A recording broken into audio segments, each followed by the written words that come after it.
Ever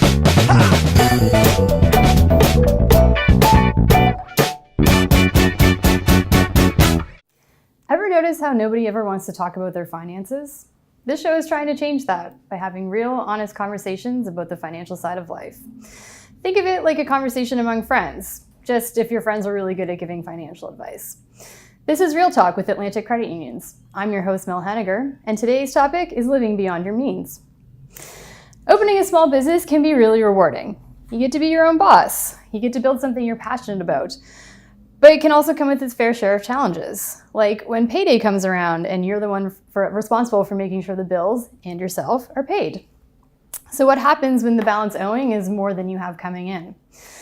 Living beyond your means doesn't always mean that you have champagne tastes on a beer budget. Sometimes it means the simple reality of trying to live and make a living as a small business owner.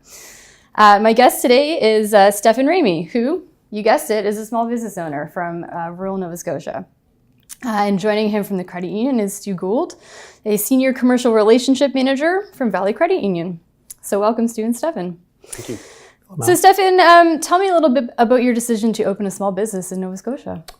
That decision sort of came about. I was teaching English in South Korea for 2 years, and one of the other English teachers was actually a writer by profession, and we were discussing what we were going to do when we returned back to, he was going back to America and I was coming back to Canada, and he had said that, he wanted to pursue his passion of writing when he returned, and that got me thinking about what I wanted to do when I got back. I really enjoyed teaching while I was there, but wasn't thinking that was going to be something that I was going to be doing over here. I had an extensive background in audio engineering and decided to open up a recording studio and follow my passion when I returned.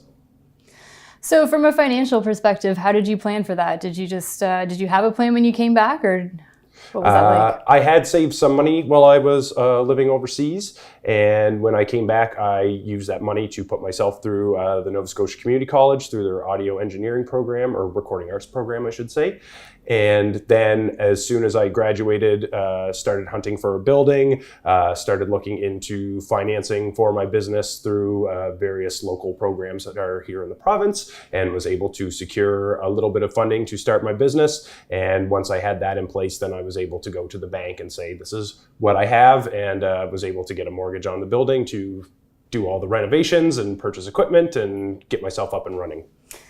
So tell me about living beyond your means then. If you had this plan to start everything, obviously money is a factor. So now that it's sort of up and running, what situation do you find yourself in? Well, it was a substantially larger upfront cost to get the building renovated. When I started pulling things apart and doing the renovations, realized the building was a little bit more far gone than I had initially thought. So that ate up quite a bit of money trying to get it up to code and get all the proper permits and things like that for it. And then once I actually opened my doors, just the business, I'm in a rural community. I'm not even in a small town. I'm out in the country, and with a little retail store and a recording studio.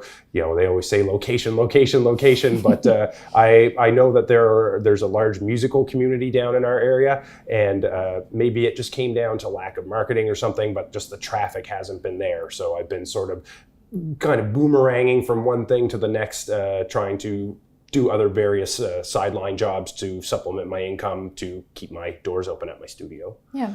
So Stu, is this something that you see often, small business owners who sort of run into capital trouble? We see it all the time. And it's, excuse me, it's not because the business ideas aren't stellar. Often they're lovely ideas and the right people are in the businesses. But until you've operated a business, it's very challenging to know all the pitfalls. And you just rhymed off a fairly lengthy list of things that we see on a regular basis. Renovation projects going slightly over budget, not necessarily having the market built up when you open your doors, but still having the fixed costs of operating the business in those initial months when you're still developing your brand and getting your name out there. It's impossible to plan for everything, but we often see that the people that are excellent at building their product or producing their service struggle with these initial startup times, working capital constraints and just not knowing about what you have to do to operate a successful business. And so what counsel do you give to them? What are some sort of the basic advice points that you would offer? Well, not going in too deep too quickly is usually pretty high on the list. I mean, often businesses will lease a space when they first start versus going out and purchasing a building, because you know that your lease amount is fixed every month. We'll suggest that you find yourself experts in accounting and legal services to partner with, so you know what to expect. I mean, things like source deductions and HST, those can sneak up on you pretty quickly if you're not planning for them. We often suggest that new businesses, when they open their current account, should open a secondary savings account or a small checking account to park that money in, to keep it separate so you don't accidentally dip into it before your remittances are due. It takes a little bit of willpower to do that, but it's a lot better than not having the bill paid. Yeah.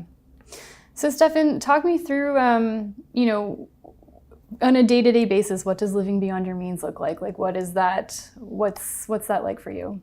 Generally speaking, just struggling to pay utility payments. It's hard to scrape together mortgage payments at the end of every month. I've thankfully paid off my loans that I received for the business, but I'm on a 20-year mortgage for the building, and I have another equity takeout on another property that sort of was the money to purchase the land, and then the mortgage that I took out on my building was to take care of basically the renovation costs and things like that.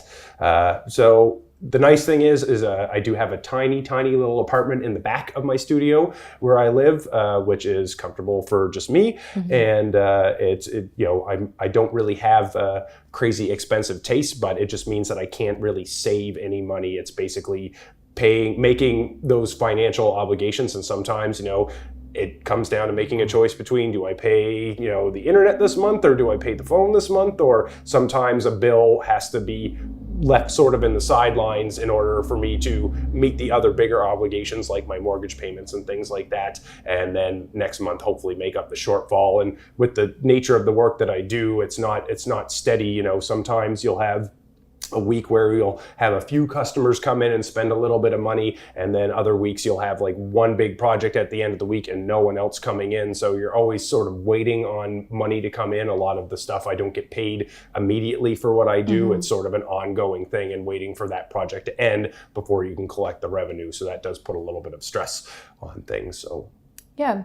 So Stu, what advice do you have for people who are sort of living with that unsteady income? It's not a regular every 2 week paycheck, or even every month, a set amount. So what are some of the things that you counsel people to do when that's sort of their financial situation? Well, I think with the business, unfortunately, self-employed people don't have the regular paychecks like Mel mentioned.